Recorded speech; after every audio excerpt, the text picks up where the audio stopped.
উফ, আর তো পারি না। আমি তো নিজেই নিজের গন্ধে অজ্ঞান হয়ে যাচ্ছি। দয়া করে তুমি একটু দূরে থাকো। তুমি কি গোসল করতে ভুলে গেছো নাকি? আমি কি করব? আমার মালিক হয়তো 3 দিন ধরে আমাকে না ধুয়ে পড়ছে। 3 দিন? আমি তো একদিন হলেই ওয়াশিং মেশিনে স্পা নিতে যাই। স্পা? আমার ভাগ্যে তো শুধু ঘামার জুতা। তোমার নাম হওয়া উচিত গন্ধরাজ, না গন্ধমামা। আরে, তুমি তো খুব সুগন্ধি। কিভাবে? আমার মালিক প্রতিদিন পারফিউম দেয় ও রোদে শোকায়। আমার মালিক তো আমাকে জুতার ভেতরেই ফেলে রাখে। আলো বাতাস কিছুই পাই না।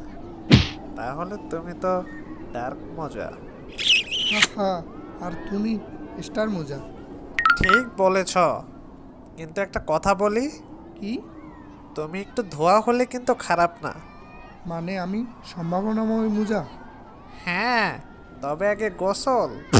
ঠিক আছে, আজই আমি মালিককে বলবো আমাকে ধুয়ে দাও, না হলে আমি পালাবো। মজা আবার পালাই নাকি? কই পালাবো? গন্ধই তো বলে দেবে আমি কোথায়।